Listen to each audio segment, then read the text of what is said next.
Hello twin flames, welcome to my channel and welcome to your daily energy check. I hope you guys are doing great.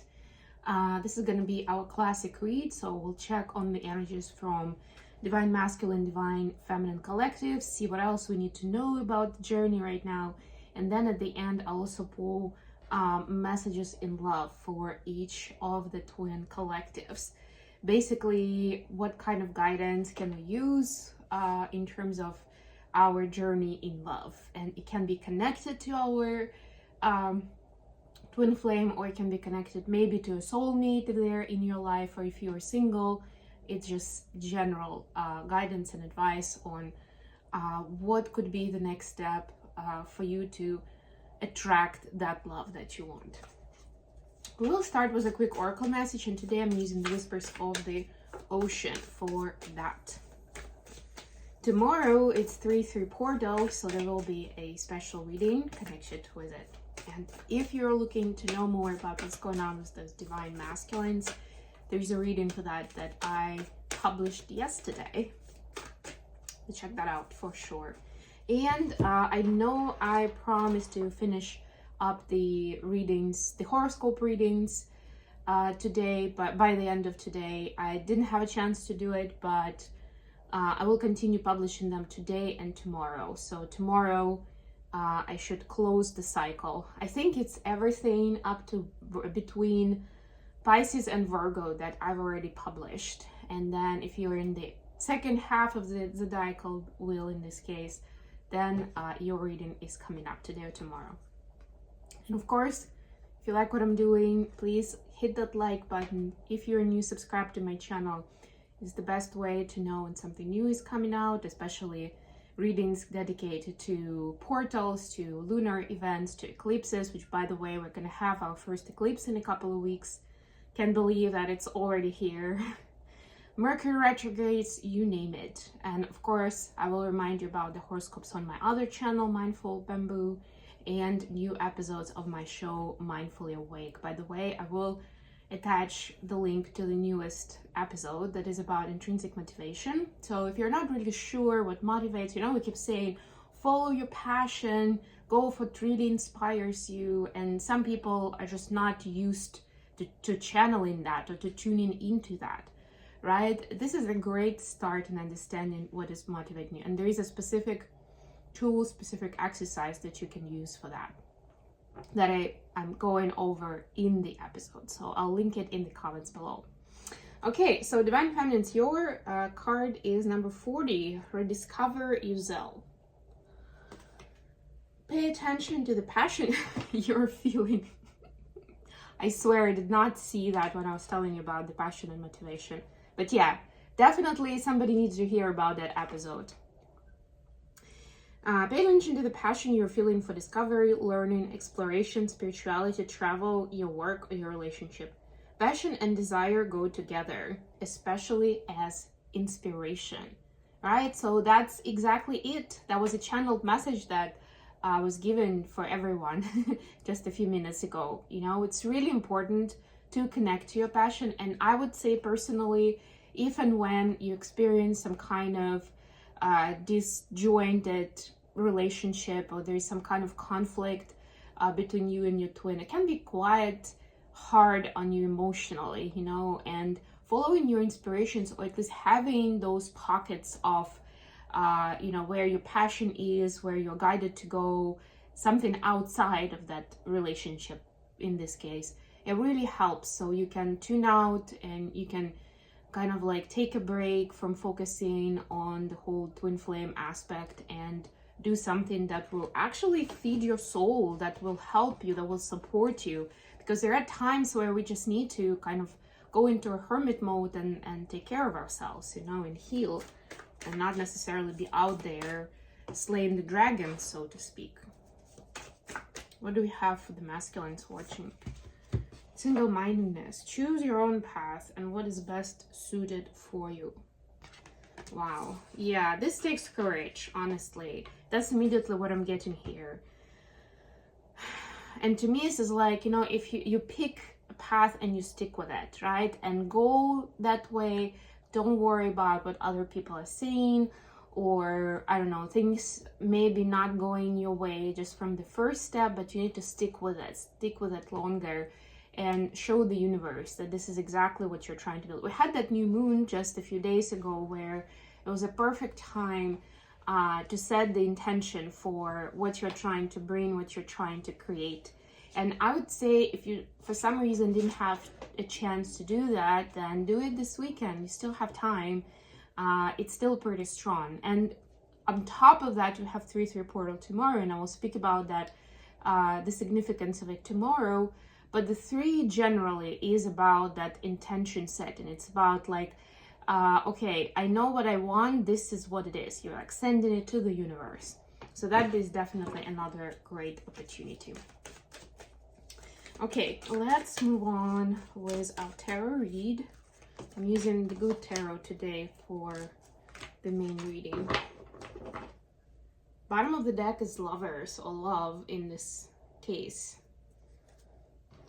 Love can be exercised in many different ways in love. By the way, if you're still seeing the smoke here, it's the sage that I was using to smudge the energy just before the reading.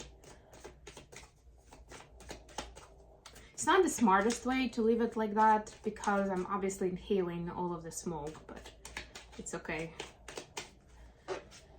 I can manage long enough. Page of Wands here. Yeah, sometimes, you know, we close off from the love that's potentially, you know, that wants to knock on our door, that wants to come into our life, and we've already been scarred with something else. And it feels like we then become overprotective, and it feels like, okay, anyone that gets closer may have an agenda, or they want to break my heart just like that, or they're telling me one thing but they mean something else, right? So a bit of that. Even here, it's like the girl and the lion are sleeping, right? It's like the tired energy, you know, kind of like, I need to take some rest right now. That's the most loving thing I can do for myself, and that's totally fine. Just don't stay there too long. That's what I would say. Feminines, your energy right now is 7 of Air, clarified by King of Wands. Yeah, so King of Wands is the divine masculine energy, and there's something right now that you don't want to see or don't want to believe about the story or about this specific person that you're seeing as your DM, right? Be careful with putting somebody on the pedestal or excusing all their bad behavior just because they're your divine masculine, or so you think, right? And I'm not saying that it's like you're supposed to blame somebody else and like push them away or something. No, but don't justify it in a way where you would think that things can work out and this relationship is good for you, even when deep down you know it isn't. You know, just take things slow and trust your intuition, right? And I know that it's one of our instincts as feminines to try and help the DMs, especially because we're usually the spiritual leaders on the path. But see if they're actually perceiving that help, if they're listening, if they're taking it in, or if there is resistance or even lack of interest or dismissal, then it's not gonna get better.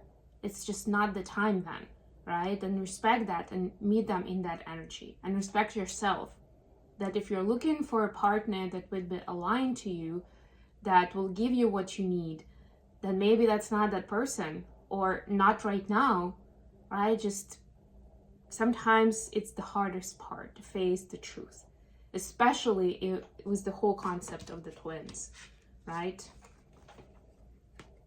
Like, this is my person and I can change them. I can love them out of their misery or anger or, I don't know, being sarcastic and overprotective or whatever. For masculines, we see transformation clarified by 8 of Swords. So we saw 7 of Swords for the feminine, 8 of Swords for the masculine. Masculines are telling stories, but, like stories, quote unquote, but to themselves. See, there is a bit of a difference there, right? Feminines are telling themselves story about their DMs are telling themselves story about themselves and how they messed up and how this is not gonna work, you know. And to me, this is connected with the single-mindedness that we saw. You know, things get uncomfortable, scary, unusual, unpredictable, and our brain is trying to tell us that we shouldn't be here, right? And then all kinds of excuses may come up of why it was a bad idea and why I shouldn't do it, right? But transformation is possible. This is the death card in this deck, but look how beautiful it is. It's literally Phoenix rising from the ashes, right? And yes, of course, when the previous version of the Phoenix burns, that's scary to say the least, to watch it happen and not want to get involved and help and just keep things as is. But the new Phoenix is the purpose, you know. It's like one phase ends, and it, you know, it was needed for a reason, but it's ended now. The cycle is over. It's time. It's not gonna be good for you to try to hold on to that past you. It's time to move on to the new version of you. No matter how uncomfortable it is, you're ready for it. That's what the cards are trying to say. Additional question for today, 7 of Cups, clarified by 8 of Cups, another progression, 7 to 8.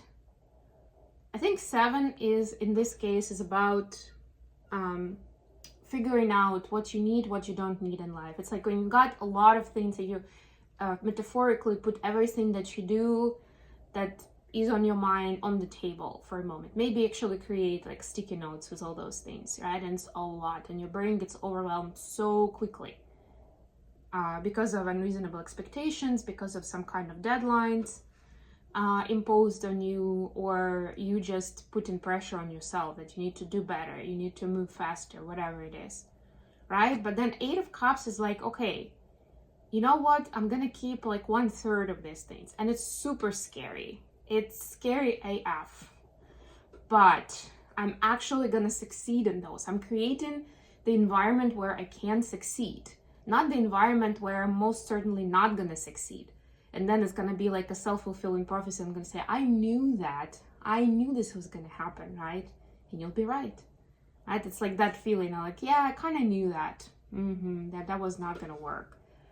So change it so it does work.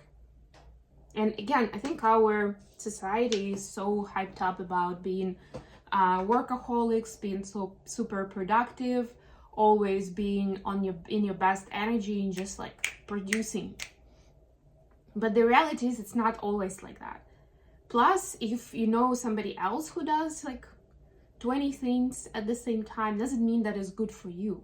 It also doesn't mean that it's the same quality of 20 things, right? Like there's so much nuance there. And you need to be that, remember, you need to be that responsible parent to yourself to see what is healthy for you. So what do feminists need to know about this? We have temptation clarified by 5 of Cups. Yeah. It's like you'll have regrets if you don't fix your attitude. That's what I'm getting. This is the Devil card here, by the way, clarified by 5 of Cups, which is mourning, regret, sense of loss, right? Like we're trying to catch that dream, you know, we're trying to be on top of everything, to be the superhuman. It's like, then I'll feel good about myself, then my DM is gonna be impressed enough, or my kids or my parents or whoever, right? But it's tempting, but it's also kind of self-destructive. And at some point, for some of you, I'm getting that it's going to take a toll on your health, physical, mental, and it's going to be a lot harder to deal with the consequences then. People think a lot of times that that whole stress that is causing, physical illness is stress that is put on the person by circumstances, by other people, etc., by life, so to speak, certain tragic events maybe.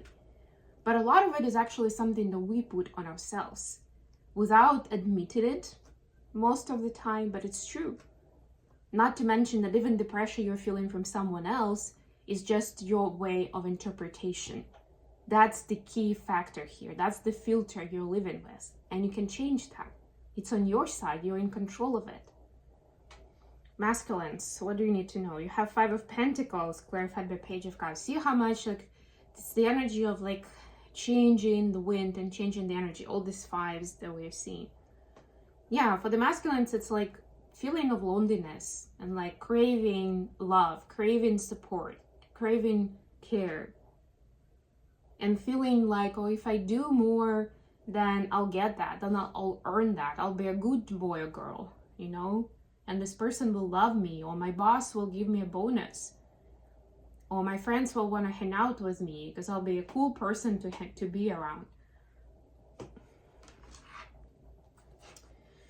Let's get messages in love. First of all, for Divine Feminines watching.